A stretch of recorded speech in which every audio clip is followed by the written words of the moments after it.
বেরিয়ে পড়েছে একটা নতুন জার্নিতে। আই হোপ তোমরা আমার সফর সঙ্গী হবে। আর কোথায় যাচ্ছি সে বিষয়ে আই থিঙ্ক তোমরা অলরেডি জেনে গেছো। আর নতুন কিছুকে খোঁজা আর নতুন অ্যাডভেঞ্চারে যাওয়া বাঙালিদের অলওয়েজ ভালো লাগে।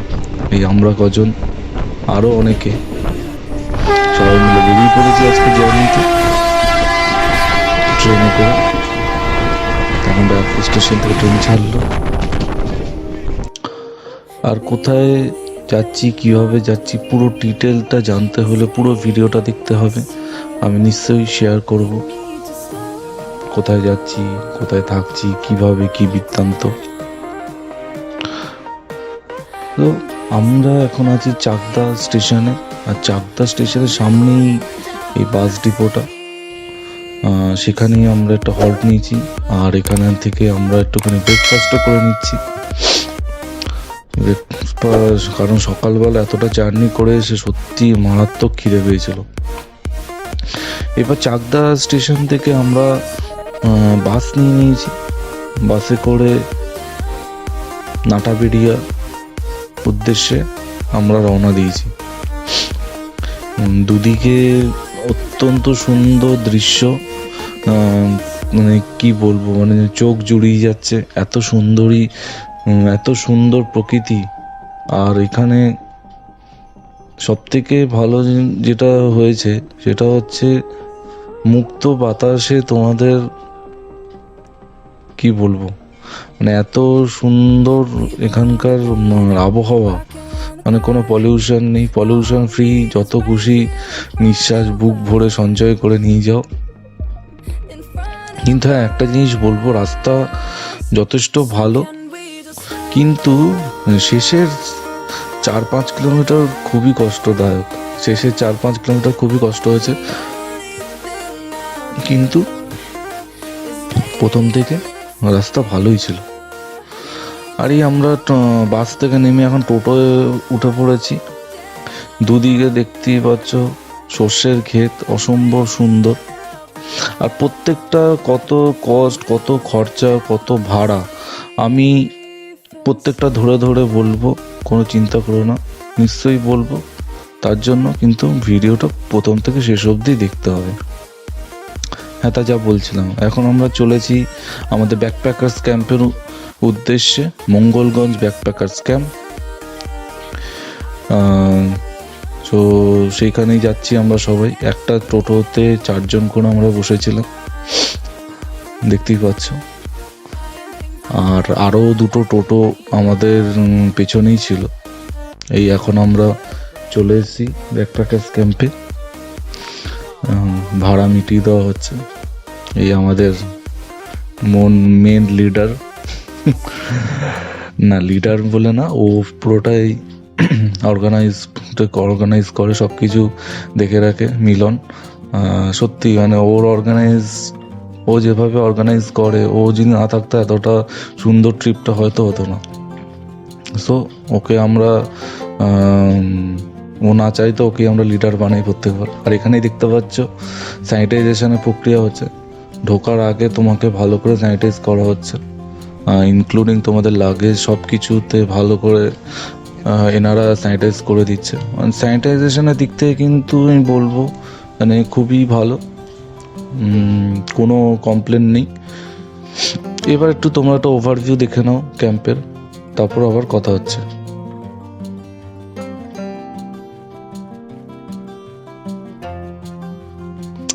এই যে চলে এসেছি আমরা ইজি ফিজোর এই ব্যাকপ্যাকার্স ক্যাম্পটা মঙ্গলগঞ্জে। আই থিঙ্ক তোমরা এতক্ষণে বুঝে গেছো। আর কি করে যেতে হবে সে তো আমি অবশ্যই বলবো। আর ঢোকার সাথে সাথে প্রথমেই যেটা পেয়েছি সেটা হচ্ছে লেবু জল, আর তারপরেই একটুখানি ফ্রেশ হতে বাথরুমে গেছিলাম। আর বাথরুমটা তোমাদের একটুখানি দেখিয়ে নিচ্ছি। খুবই ক্লিন, একদম পরিষ্কার, কোনো কিছু অসুবিধা নেই। প্রত্যেকটা জিনিস আছে এখানে, শাওয়ার থেকে আরম্ভ করে সব কিছু আছে। হ্যান্ড ওয়াশও ছিল। আমরা বেরিয়ে পড়েছি ক্যাম্পের বাইরে, আর ভেতরটা তো তোমাদের দেখালাম, পুরো গ্যাং চলছে।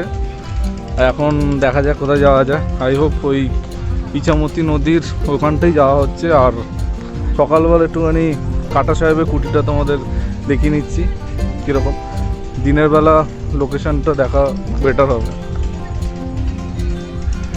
দেখতে থাকো কি হয় আগে। এই যে আমাদের দুজন, আমাদের নেতা দাঁড়িয়ে আছে, আর এই সৌভিক আছে। কোথায় সৌভিক? এই যে আমাদের দ্য মোস্ট ফেমাস সুমন্ত। তো যাই ডেস্টিনেশনে, তারপর আবার কথা বলছি। রাস্তার কী বকবক করবো, লোকে পাগল টাগলও ভাবতে পারে। তো গিয়ে ওখানে গিয়ে তারপর কথা হচ্ছে। আর এখানে শুনলাম লাঞ্চ টাইম 1:30 থেকে শুরু হয়, তো 1:30টার আগেই চলে আসবো, তারপর আবার দেখা হবে। আমরা এখন চলে এসেছি বিখ্যাত মঙ্গলগঞ্জের কাটা সাহেবের কুটির সামনে। কিন্তু এসে দেখছি এখানে রীতিমতো পিকনিক চলছে। তো অতটাও মজা পেলাম না সকালবেলা এসে, কারণ ভেবেছিলাম ফাঁকা ফাঁকা থাকবে, কিন্তু না, এখানে পিকনিক চলছে।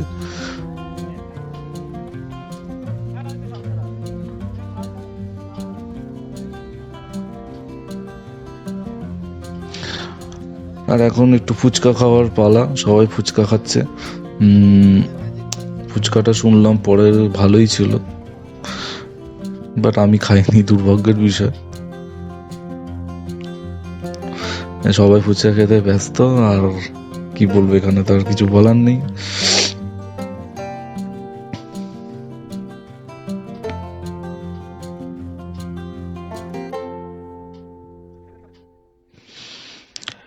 এখন আমরা চলে এসেছি মূল যে কাটা সাহেবের কুটি আছে তার ভেতরে।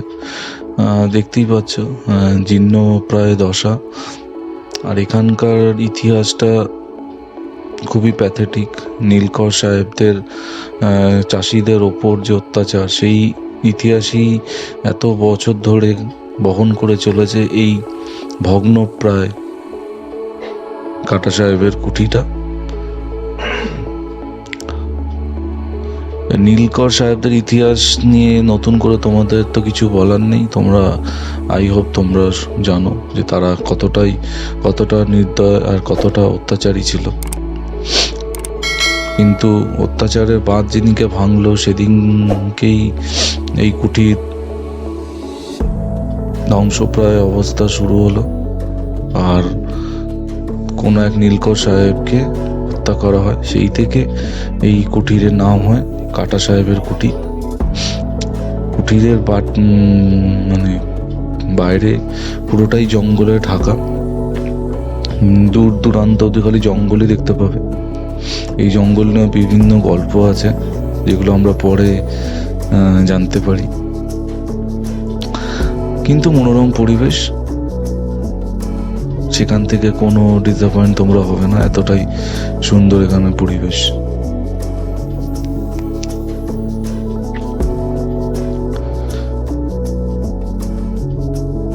দেখতেই পাচ্ছ কি অবস্থা এখানে।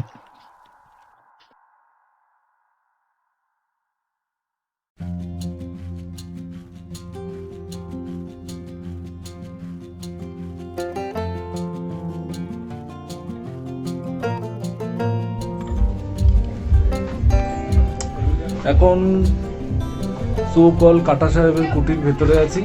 আর সত্যি কথা বলতে এটা জাস্ট এত বেশি হাইপ ক্রিয়েট করেছে এই জায়গাটাকে নিয়ে। অনেক ভিডিও দেখেছিলাম, বা তেমন কিছু এক্সাইটিং এখানে নেই। আর এখানে রীতিমতো পিকনিক চলছে, আর লোকজনের যেরকম আসা যাওয়া, তোমরা এখানে আসলেই যতটা এক্সাইটমেন্ট তোমাদের মধ্যে ছিল এখানে আসার আগেও, আই হোপ ততটা থাকবে না। আর ভিডিওতে যেরকমভাবে প্রেজেন্ট করা হয় যে এক এক একটা প্লেসের থেকে আরেকটা প্লেসে অনেকটা দূরত্ব, কোনো দূরত্ব নেই, পাশাপাশি সব কিছু। তো অল্প হলো ডিসঅ্যাপয়েন্টেড জায়গাটাকে নিয়ে। অনেক ভেবেছিলাম, অনেক এমন সিনেমেটিক ওয়েতে সবাই ভিডিওগুলো শ্যুট করে যে মনে হয় বিশাল মানে ভৌতিক জায়গা, কিন্তু সেরকম আমার খুব একটা লাগলো না। কিন্তু যেখানে ব্যাকপ্যাকার্স ক্যাম্প ওখানে খুব ভালো ব্যবস্থাপনা, সব কিছুই ভালো। তো ওখানে দেখা যায় ওখানে দুপুরবেলা লাঞ্চটা কীরকম হয়, আই হোপ ভালোই হবে। সো আর স্পেশাল রাতে কী হয় দেখা, এই জায়গাটা রাতে কতটা কী চেঞ্জেস হয়। সো আবার রাতে কথা হচ্ছে। এখন ফটোশ্যুট চলছে। এই আমাদের শো স্টপার মডেল এখন পোজ দিচ্ছে, এই যে দেখো সবাই। ও এই যে আমাদের আরামাজি ক্যামেরাম্যান, সর্বভারতীয় বিনা পয়সায় যে ফটোগ্রাফি করে যে কোনো অনুষ্ঠানে। এখন আমরা আছি ইছামতি নদীর সামনে। দুর্ভাগ্যের বিষয় এই নৌকা বিহারটা আর করা হয়নি, কি আর বলবো, কেউ গেল না, তাই জন্য আমারও যাওয়া হয়নি। এই একটা খুব জিনিস মিস করে গেছি।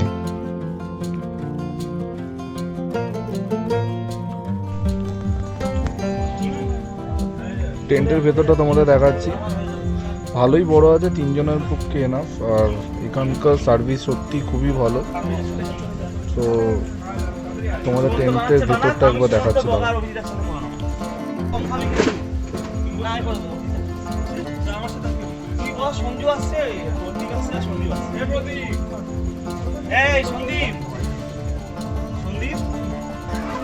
এখানে লাইট আছে, আর ওখানে বোর্ড আছে, এক্সটেনশন, ফ্যানও আছে, যদিও লাগবে না। যথেষ্ট স্পেস আছে 3 জনের জন্য, খুবই স্পেসিয়াস আর খুবই ভালো। আর বাইরে বসার জন্য চেয়ার আছে।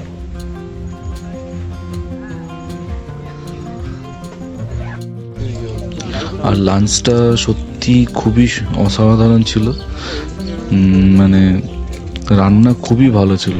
খাওয়া শেষ হলো, আর তোমরা তো দেখতেই পেলে কি কি খাওয়া হয়েছে। আর খাওয়াটা জাস্ট অসাম ছিল, মানে সত্যি রান্নাটা মানে খুবই ভালো ছিল। আর একটু বেশি খাওয়া হয়ে গেছে, সো একটু রেস্ট করবো এখন, আবার বিকেলে কথা হচ্ছে।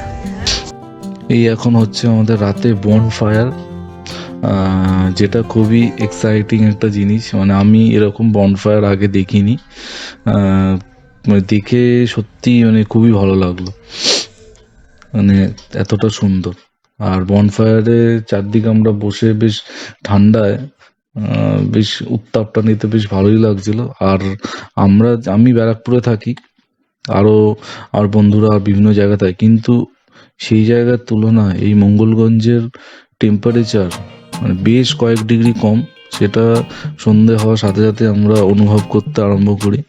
আর যত রাত গেছে টেম্পারেচারটা আরও নেমেছে। সো সেখানে এই বনফায়ারটা কিন্তু সত্যি খুবই আরামদায়ক ছিল। আর বনফায়ারের সাথে যেটা ছিল সেটা হচ্ছে মুড়ি, আর তার সাথে ছিল ভেজ পকোড়া। সো এখানে দেখতেই পাচ্ছ মুড়ি আর পকোড়া দেওয়ার পালা চলছে। একটা জিনিস ইজি ফিজোর এই ক্যাম্পের ব্যাপারে আরেকটা জিনিস না বলেই পাচ্ছি না, ওয়েল অর্গানাইজড। মানে এরা প্রত্যেকটা জিনিস এত সুন্দর অর্গানাইজ করে ওয়েতে করে, মানে সেখানে কিন্তু কোনো কমপ্লেন নেই, ওয়েল অর্গানাইজড। অ্যান্ড প্রত্যেকটা মানুষ যারা এই ক্যাম্পটাকে চালায়, মানে প্রত্যেকটা মানুষ কিন্তু সত্যি তাদের একটা কি বলবো, তারা এতটাই ভালো তাদের কাজে, মানে যেখানে তোমাদের কোনো কমপ্লেন হবে না। এই চলে এসছে আমাদের ভেজ পকোড়া, খেতে নো ডাউট ভালোই ছিল। এই দিক থেকে কিন্তু খাওয়ার দিক থেকে কিন্তু তোমাদের কোনো কমপ্লেন থাকবে না আই গেস। সত্যি মানে প্রত্যেকটা ডিশ এত ভালো ছিল, মানে কি বলবো, দারুণ। হ্যাঁ, এবার আসা যাক এইটার ব্যাপার। এটা হচ্ছে ব্যাম্বু চিকেন, এটা তোমরা আলাদা করে তোমাদের অর্ডার করতে হয়। এটা তোমরা আলাদা অর্ডার করলে ওরা কিন্তু তোমাদের এটা প্রিপেয়ার করে দেবে। এটা পার কিলো ব্যাম্বু চিকেন নিয়েছে 400 করে, আর আমরা 2 কিলো অর্ডার করেছিলাম। ব্যাম্বু চিকেনের ব্যাপারে ডিটেলে আমি আরও বলবো, সেটা লাস্টে বলবো, এখন আর কিছু বলছি না। সব কিছু ব্যাপারে বলবো, কিন্তু সেটা পরে হবে। এই এখন ব্যাম্বু চিকেন খাওয়া হচ্ছে, আর এইরকম একটা পরিবেশে মোমবাতির আলোয় খাওয়ার ব্যাপারটাই মানে একটা মানে কি বলবো, মানে দারুণ ব্যাপারটা ছিল। মানে এরকম এক্সপিরিয়েন্স সত্যি আগে কোনোদিনও করিনি। এই এক্সপিরিয়েন্সটা সত্যি কোনোদিনও ভোলাও যাবে না, এতটাই অসাধারণ এক্সপিরিয়েন্স।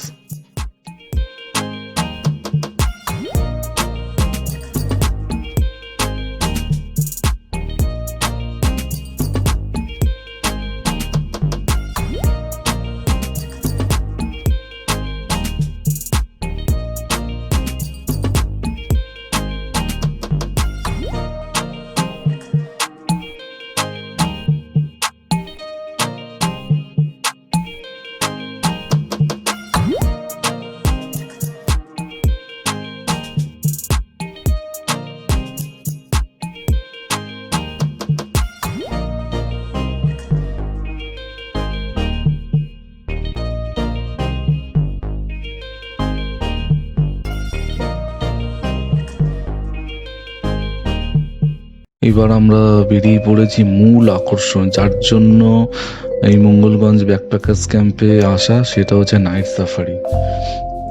এখানে আই থিঙ্ক তোমরা কিছুই তেমন দেখতে পাবে না, কারণ এদের স্ট্রিক্টলি বলা ছিল কোনো রকমের লাইট যেন না জ্বালানো হয়। ওনারা যেইটুকু আলো প্রোভাইড করবে সেখান থেকেই এটা হবে। তার মধ্যে আমরা একটু লাইট জ্বালিয়ে একটুখানি শ্যুট করার চেষ্টা করেছি, কিন্তু ওনারা কিন্তু রেগে যাচ্ছিলেন লাইট জ্বালানোর জন্য। আর সেটা স্বাভাবিক, কারণ এই এক্সপিরিয়েন্সটা মানে এরকম লাইট জ্বালিয়ে কিন্তু তোমরা পাবে না।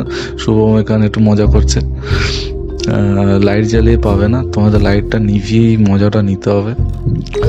আর সত্যি কথা বলতে কি এক্সপিরিয়েন্স হয়েছিল আর কি হয়েছিল সেই ব্যাপারে আমি তো এরপরে তোমাদের বলেছি, দেখতে থাকো ভিডিওটা, কার কীরকম এক্সপিরিয়েন্স হয়েছে সবাই বলেছে ব্যাপারটা।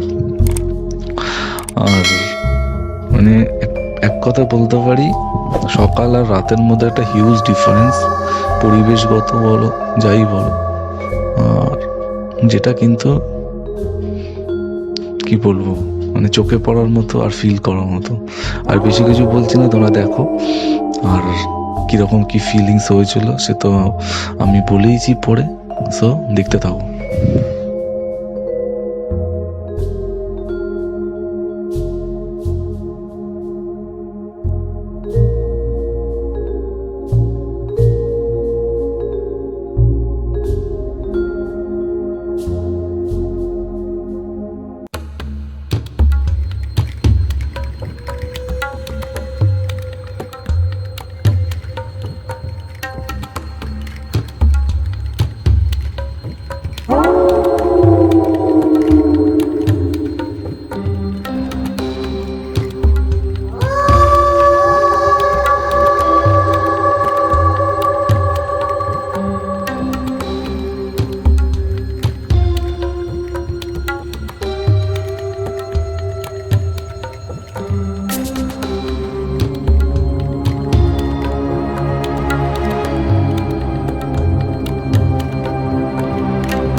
আমাদের নাইট সাফারি ফাইনালি শেষ হলো। এবার কার কিরকম ফিল হয়েছে বল। ও ভাই, গল্পগুলো সিরিয়াসলি খুবই মানে পুরো বঞ্চিতের থ্রিলিং, মতো ফিল, একদম থ্রিলিং। ফালতু। সিরিয়াসলি মানে সকালবেলা একরকম এক্সপিরিয়েন্স ছিল, বাট এখন রাত্রিবেলা পুরো কমপ্লিটলি একটা ডিফারেন্ট এক্সপিরিয়েন্স হলো। আর আমার তো ভাই ভালোই ফিল হয়েছে, আমি জানি না শুকিয়েছে, সত্যি শুকিয়েছে। আমাদের মিলন জানার থেকে জানতে চাও না? আরে কোথাও মিলন মিলন না, জানা এই যে এই যে মিলন এই কিছু। তারা তারা। আরে কি রে, এদিকে এই সন্দীপ, এদিকে লাইট। আমাদের ফেলাস চলে গেছে। হ্যাঁ মিলন কিছু বলো। কি আর বলবো, ভূত আছে না, ভূত আছে কি আছে না আমরা জানি না, তবে ফিলিংসটা খুব ভালো লাগলো। ফিলিংসটা হ্যাঁ, ঠান্ডার মধ্যে আরো বেশি হলো। আসবেন এখানে, অবশ্যই আসবেন, বাট তবে বেশি expectation দিনের নিয়ে বেলার আসবেন। থেকে রাতের হ্যাঁ। মধ্যে কিছু ডিফারেন্স ফিল আর করলি। একটু অফ ডেটে আসবেন যাতে পিকনিকে মানুষের ভিড়টা কম থাকে, আর রাতের বেলাটা বেশি মজা হয়। গুজব ছড়াবেন না। গুজব ছড়াবেন। নমস্কার, ইয়ো। চলো। ব্যাস, good night. So next day morning হওয়ার সাথে সাথে একটা অভূতপূর্ব দৃশ্য দেখলাম। এরকমভাবে সূর্য ওঠা আমি আগে দেখিনি, মানে দেখে জাস্ট মনটা ভরে গেল। সকালবেলা একটা স্নিগ্ধতা, আলাদাই একটা কি বলবো বাতাবরণ সৃষ্টি করেছিল। পরিবেশটা এতটাই মনোরম ছিল। শেষবারের মতো আরেকবার আমরা বেরিয়ে পড়েছি ইছামতি নদীর ধারে, আর দেখতে আরেকবার শেষবার এই যে দেখে নাও আরেকবার। এরপরে আমরা বেরিয়ে পড়ব বাড়ির উদ্দেশ্যে, তাহলে দেখতে থাকো।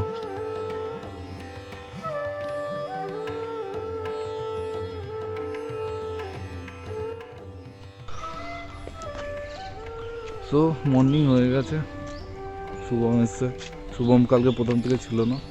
আর এই যে কুঠিটা দেখে নাও আরেকবার। আর তো বেশি কিছু দেখানোর নেই, সকাল হয়ে গেছে, এবার বাড়ি যাওয়ার পালা। এই ছিল আজকে এবার টোটাল কি বলবো কাটা সাহেবের কুঠির এক্সপিরিয়েন্স। যা এক্সপিরিয়েন্স হয়েছে তোমরা তো দেখলেই। আর লাস্টে কনক্লুশন কীরকম হলো না হলো আমি বাড়ি গিয়ে বলবো। ও আর এখানে কিছু দেখানোর নেই, এবার সরে যাব বাড়ি, তারপর বাড়ি গিয়ে তারপর কথা হচ্ছে। সো আমি ফাইনালি বাড়ি চলে এসেছি। আর যারা এত দূর অবধি ভিডিওটা দেখেছে তাদেরকে একটা বড় থ্যাংক ইউ পুরো ভিডিওটা এতক্ষণ দেখার জন্য। এবার যেই কথাগুলো তোমাদের আমি বলেছিলাম আমি শেয়ার করব, এবার সেই কথাগুলোর পালা, যে আমার টোটাল ওভারঅল এক্সপিরিয়েন্স কি হলো আর কীরকম কী ব্যাপার সব। তো আমি প্রথম থেকে শুরু করছি। ব্যারাকপুর থেকে আমি টিকিট কেটেছিলাম টুয়ার্ডস চাকদা 10 টাকা করে, কিন্তু তোমরা যদি শিয়ালদা থেকে টিকিট কাটো 20 টাকা টিকিট পড়বে। আর এখন ট্রেনের সংখ্যা যেহেতু খুব একটা বেশি নেই, তাই জন্য একটু সময় তোমাদের লাগবে। আর কি ট্রেন যায় সেটা আমি বলে দিচ্ছি। শান্তিপুর লোকাল, কৃষ্ণনগর লোকাল, তারপর গেদে, এইসব ট্রেনগুলো কিন্তু চাকদা অবধি যাবে। আর ট্রেনে খুব একটা বেশি প্রেশার ছিল না, যদিও আমরা যেই সময়। আর আরেকটা কথা বলবো, তোমরা যারা যাচ্ছ চেষ্টা করো সকাল সকাল বেরোনো। এই 7-8টার মধ্যে যদি তোমরা ট্রেন ধরে নাও, ট্রেন ফাঁকাই থাকবে, কোনো অসুবিধা হবে না যেতে। এবার এই তো গেলো ট্রেনের ব্যাপারটা। আর এই ট্রেন থেকে নেমে তোমরা 1 নম্বর যে প্ল্যাটফর্মটা আছে, সরি মাই মিস্টেক, 2 নম্বর যে প্ল্যাটফর্মটা আছে, প্ল্যাটফর্মটা ওভারব্রিজ দিয়ে ক্রস করবে, দেখবে একটা কালী মন্দির আছে, দেখতেই পাবে তোমরা। ওই কালী মন্দিরটা খুব বিখ্যাত। ওই ওভারব্রিজটা ক্রস করেই বাঁহাতে একটুখানি গেলেই চাকদা স্টেশনের গায়েই বাস ডিপোটা আছে, যেখান থেকে তোমরা নাটাবেরিয়ার বাস মানে ঘন ঘন আছে, কোনো অসুবিধা নেই। আর ওখান থেকে বাসে সিট পাবে, এই না যে ভিড় বাস থাকবে, সিট পেয়ে বসেই তোমরা যেতে পারবে। আর ওখানে আশেপাশে বিভিন্ন দোকান আছে ব্রেকফাস্ট করার, সো সেখান থেকে তোমরা ব্রেকফাস্টটা করে নাও। যেমন তুমি দেখেছো আমি ওখান থেকেই ব্রেকফাস্ট করেছি আমরা। আরেকটা কথা এবার হলো তো এই ব্যাপারটা। আর বাসের ভাড়াটা আমি যেটা দেখলাম না, এক একটা বাসে কিন্তু ভাড়ার একটুখানি ফ্লাকচুয়েশন হয়। কেমন ফ্লাকচুয়েশন? আমরা যাওয়ার সময় আমাদের বাসের ভাড়া লেগেছে 30 টাকা করে, কিন্তু ফেরার সময় 33 টাকা লেগেছে। একই জার্নি, জানি না কি হলো ব্যাপারটা, বাট এই একটা হয়েছে। মূল কথা যে 30 থেকে 33 টাকা অবধি বাস ভাড়া লাগতে পারে। এটাই হচ্ছে বাস ভাড়ার ব্যাপারটা। এরপর আসি টোটো। এরপর তোমরা নাটাবেড়ি অবধি তো পৌঁছালে, তারপরে দেখেছো আমি টোটো করে আমরা গেছি। সো নাটাবেড়িয়া থেকে ব্যাকপ্যাকার্স ক্যাম্প অবধি টোটো ভাড়া পার হেড 15 টাকা। হ্যাঁ, পার হেড একদম তোমাদের একদম ক্যাম্পের ভেতরে ঢুকিয়ে দেবে, 15 টাকা করে ভাড়া। আর আরেকটা ব্যাপার হচ্ছে, তোমাদের যদি এখন সংখ্যায় কম থাকো, কারণ ব্যাকপ্যাকার্স ক্যাম্পটা একটুখানি গ্রামের ভেতরের দিকে, সো ওইখানে কিন্তু এমনি খুব কম লোকই যায়। এবার তোমরা যদি একটা পুরো টোটো ভর্তি থাকে, মানে 4-5 জন ধরো, তাহলে কিন্তু 15 টাকা পড়বে। এবার যদি তোমরা দুজন থাকো, সাপোজ তোমরা দুজন থাকো আর কেউ নেই টোটোতে, তাহলে কিন্তু এই ভাড়াটা বেড়ে 25-30 টাকা হতে পারে। ঠিক আছে, এইটা কিন্তু তোমরা মাথায় রাখবে। আমি অনেক ভিডিও এর আগে দেখেছি, কোথাও এই ব্যাপারটা কিন্তু বলেনি, সব জায়গায় বলেছে 20 টাকা ভাড়া, কিন্তু এই জিনিসটা আছে। যদি তোমাদের সংখ্যা কম থাকে তাহলে কিন্তু ভাড়াটা বাড়বে। আর যদি তোমরা বললাম তো পুরো টোটো যদি ভর্তি থাকো, তাহলে 15 টাকা করে ভাড়া পার হেড পড়বে। এই অবধি হলো তো টোটোর ব্যাপারটা। এবার আসি মেন, কোথায় থাকবে, থাকার জায়গা। ইজি ফিজো ব্যাকপ্যাকার্স ক্যাম্প পশ্চিমবঙ্গে বিভিন্ন জায়গায় আছে। তোমরা ওদের ওয়েবসাইট আছে, ওয়েবসাইটে গিয়ে সার্চ করতে পারো। আর ওদের ওয়েবসাইট থেকেই তোমাদের ওই মঙ্গলগঞ্জ ক্যাম্পের জন্য বুক করতে হবে। আমি ওদের ওয়েবসাইটের লিঙ্কটা নিচে ডেসক্রিপশন বক্সে দিয়ে দেবো। আর এই জায়গার গুগল ম্যাপে যে লোকেশন, যদি কেউ বাই রোড আসতে চাও, গুগল ম্যাপের লোকেশনটাও আমি ডেসক্রিপশন বক্সে দিয়ে দেবো, তোমরা আসতেই পারো। এবার ইজি ফিজোর ওয়েবসাইটে গিয়ে বুক করলে পার হেড কস্ট হচ্ছে, যেই কটেজগুলোতে আমরা থেকেছিলাম, টেন্টগুলোতে, এখানে দু রকম ব্যাপার আছে। একটা হচ্ছে ব্যাম্বু কটেজ, আর একটা হচ্ছে টেন্ট, ফ্যামিলি টেন্ট। এবার ফ্যামিলি টেন্টে যদি থাকো, পার হেড কস্ট পড়বে ফর 1 নাইট, আর নেক্সট ডে ব্রেকফাস্ট নিয়ে 1300 টাকা। এবার এই 1300 টাকা, আর যদি তোমরা ব্যাম্বু কটেজে থাকো তাহলে সেটা হবে 1400 টাকা। মাঝে মাঝে এটা 100-150 টাকা বাড়ে, যদি ওদের কোনো স্পেশাল কোনো প্রোগ্রাম থাকে। আমরা যেটা জানলাম, স্পেশাল কোনো অকেশন হলে, স্পেশাল কিছু যদি হয়, সেখানে 100-150 টাকা চার্জেসটা বাড়ে। এবার এখানে একটা ব্যাপার আছে তোমাদের বলছি, তোমরা যদি অনলাইন পেমেন্ট করো, তাহলে এদের একটা এক্সট্রা সার্ভিস চার্জ আছে, হ্যান্ডলিং চার্জ। সেই চার্জটা কিন্তু তোমাদের মাইনাস হয়ে যাবে। ভালো করে বোঝো, 1300 টাকার ওপরেও কিন্তু একটা হ্যান্ডলিং চার্জ আছে, সামথিং পার হেড কিছু একটা 20-30 টাকার কিছু একটা ব্যাপার আছে, আমার ঠিক খেয়াল নেই ওটা। যদি অনলাইনে তোমরা পেমেন্ট করে দাও, তাহলে কিন্তু ওই চার্জটা মাইনাস হয়ে যাবে। আর যদি তোমরা শুধু বুক করে ভাবো যে ওখানে গিয়ে পেমেন্ট করব, তাহলে কিন্তু ওই হ্যান্ডলিং চার্জটা পড়বে, ইনক্লুড হয়ে যাবে। ঠিক আছে, এই একটা জিনিস তোমাদের মাথায় রাখতে হবে। সো আমি বলবো করো, অনলাইনেই পেমেন্ট করে দাও, অনলাইনে বুক করে দাও। আর আমি ট্রাই করছি কিছু কুপন কোড যদি প্রোভাইড করা যায়, বিভিন্ন ইউটিউবারদের তারা বিভিন্ন সময় কুপন কোড তারা দিয়ে থাকে। আমার মতো ছোটো ইউটিউবারদের তো আর তোমরা কুপন কোড পাবে না। সো এর আগে যেসব যাদের আমরা নিজেরা একজনের কুপন কোড ইউজ করে কিন্তু একটা ছোট্ট হলেও 5% মতো ডিসকাউন্ট পেয়েছি। এই হচ্ছে ব্যাপার। এবার তোমরা গিয়ে ওখানকার এনভায়রনমেন্ট তো ভালোই, চারদিকে পুরো দেখতেই পেলে যে কীরকম সুন্দর একটা আবহাওয়া, পরিবেশ খুবই ভালো। আর স্পেশালি ওখানকার মানুষজন মানে এত ভালো, সরি কিছু মনে করবে না যারা যদি কেউ ওখান থেকে দেখে থাকো, নামগুলো ভুলে গেছি, কিন্তু একজনের নাম আমার মনে আছে, রাজুদা ফেমাস ওখানকার, মানে খুবই ভালো মানুষ, মানে খুবই হেল্পফুল।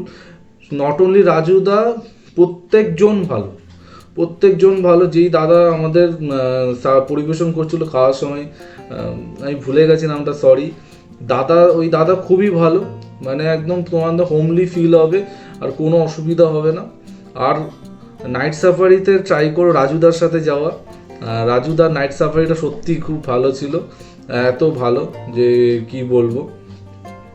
সো এই হচ্ছে ব্যাপার। এবার আছি দুপুরের লাঞ্চ। তো তোমরা দেখলো দুপুরের লাঞ্চটা জাস্ট ফাটাফাটি ছিল, খুবই ভালো ছিল।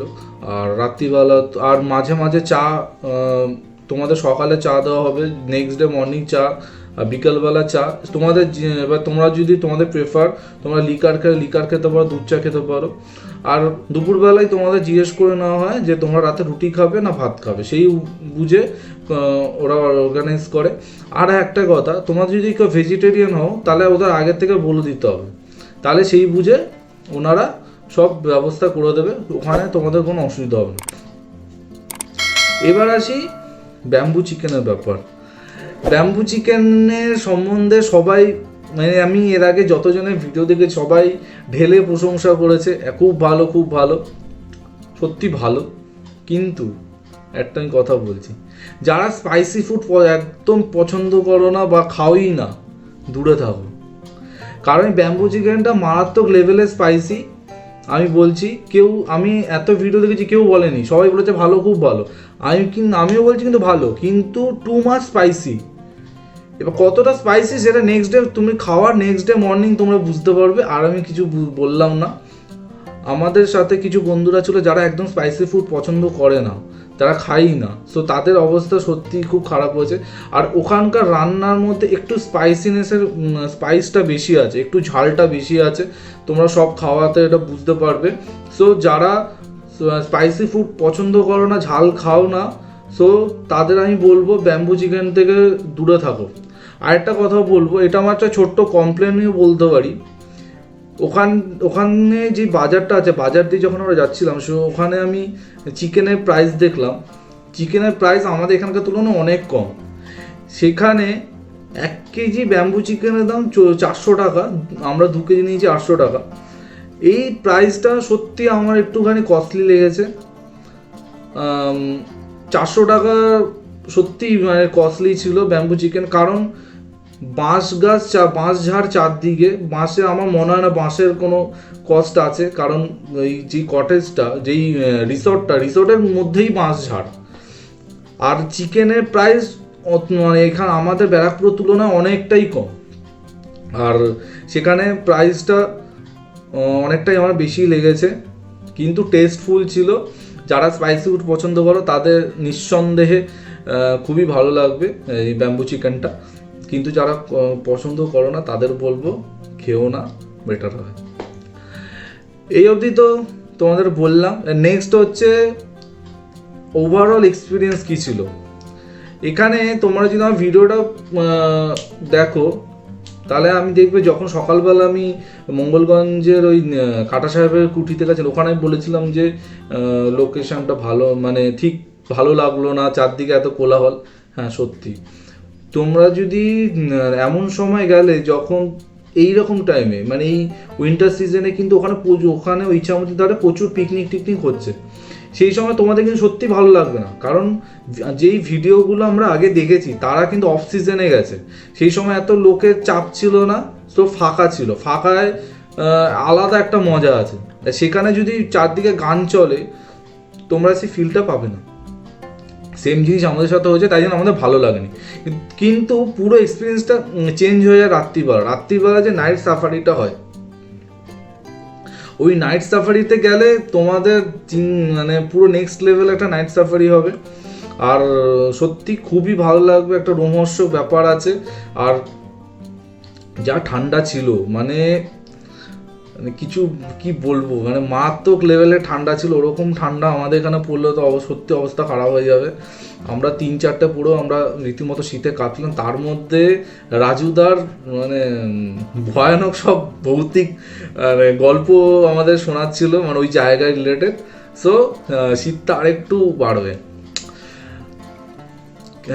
লাস্ট টাইম কনক্লুশনে বলবো যে একদিনের জন্য উইকেন্ড ট্রিপ হিসাবে ইজি ফিজো যে অন্যান্য যে ব্যাকপ্যাকার্স যে ক্যাম্পগুলো আছে, ওর মধ্যে মঙ্গলগঞ্জটা খুবই ভালো। তোমরা ডিসঅ্যাপয়েন্টেড হবে না। যেই যেই জিনিসগুলো বললাম সেগুলো মাথায় রেখো। আমি ভালো বলেছি, খারাপ বলেছি, শুধু ভালো ভালো কোনো একটা জিনিস মাথায় রাখবে, কোনো কিছু শুধু ভালো হয় না, তার মধ্যে কিছু খারাপ তো থাকে। সো আমার যেগুলো আমার মনে হয়েছে লেগেছে বলেছি। আরেকটা কথা, সত্যি কথা বলতে এক রাতের জন্য আর সবই ভালো, সব ঠিক আছে, কিন্তু 1300 টাকাটা আমার একটু কস্টলি লেগেছে, একটু কস্টলি আমার মনে হয়েছে। 1-200 যদি কম হতো, আন্ডার 1000 আর 1100 যদি হতো তাহলে জিনিসটা আরও ভালো হতো, কিন্তু 1300 টাকাটা আমার মনে হচ্ছে একটু বেশি। তোমাদের, এটা আমার পার্সোনাল ওপিনিয়ন, তোমাদের নাও মনে হতে পারে। আর টোটাল এক্সপিরিয়েন্স তো জাস্ট ভালো ছিল, ওখানকার প্রত্যেকজন স্টাফ সব কিছু অসাম ছিল। সো এই ছিল আমার total experience Mangalganj backpacker scam haunted, যা বলো। আরেকটা কথা তোমাদের বলে দিচ্ছি লাস্টে ছোট্ট করে, কেউ যদি ভাবো যে এখানে আসলেই ভূত দেখবো বা ওরকম একটা কিছু জিনিসপত্র দেখবো, অলৌকিক কিছু জিনিসপত্র দেখবো, আগেই বলে দিচ্ছি এনারা কিন্তু এখানে কোথাও উল্লেখ করেনি যে এনারা ভূত দেখাবে, এটা মাথায় রেখো, ঠিক আছে? কেউ যদি এসে ভাবো যে না ভূত দেখতে পারলাম না, কি ফালতু, এটা কিন্তু মাথা থেকে রাখো। তোমাদের যদি, আমি জানি না তেনারা আছে কি নেই, আমাদের তো সচক্ষে আসেনি, কিন্তু যদি তোমাদের কপালে হয় তো দেখতে পারো, কিন্তু এনারা কিন্তু কোনো গ্যারান্টি দেয়নি যে আমরা কিন্তু ভূত দেখাবো। কিন্তু হ্যাঁ, তোমাদের এক্সপিরিয়েন্সটা একটা অন্যরকম এক্সপিরিয়েন্স হবে, এটা আমি গ্যারান্টি দিতে পারি। কিন্তু ভেবো না যে এখানে আসলেই ভূত দেখতে পাবো বা ওরকম একটা কিছু ফিল হবে। হ্যাঁ, ফিল হবে, অবশ্যই ভালো লাগবে, আর চারদিকে খুব ভালো পরিবেশ। সো আমি ডেফিনেটলি রেকমেন্ড করব এখানে আসো, একবার ভিজিট করো ফ্যামিলিকে নিয়ে বা বন্ধু বান্ধবদের নিয়ে বা যাকে খুশি নিয়ে। সো লাস্টলি এই বলে কনক্লুড করছি, ভিডিওটা অনেক বড় হয়ে গেছে, যারা পুরো ভিডিওটা দেখছো তাদের একটা বড় থ্যাংক ইউ পুরোটা দেখার জন্য। আর লাস্টে একটাই রিকোয়েস্ট করব, ভিডিওটা পারলে একটু শেয়ার করো বন্ধুদের মধ্যে বা ফেসবুকে, যেখানে খুশি শেয়ার করো। শেয়ার করলে বুঝতেই পারছো ছোট ইউটিউবার। সো এই বলে আজকে ভিডিওটা শেষ করছি। তোমাদের যদি ভালো লাগে ভিডিওটা অবশ্যই লাইক করো, আর নিচে লাল সাবস্ক্রাইব বাটনটা ক্লিক করো। আর খুব শিগগিরই কিন্তু আবার নতুন একটা এক্সাইটিং ভিডিও আসছে, এটা আমি বলছি, সম্ভবত নেক্সট উইকে। কী আসছে তার জন্য ওয়েট করো। তাহলে আজকে ভিডিওটা এখানে শেষ করছি। তাহলে সবাই ভালো থেকো আর অনেক অনেক এক্সপ্লোর করো। Bye bye.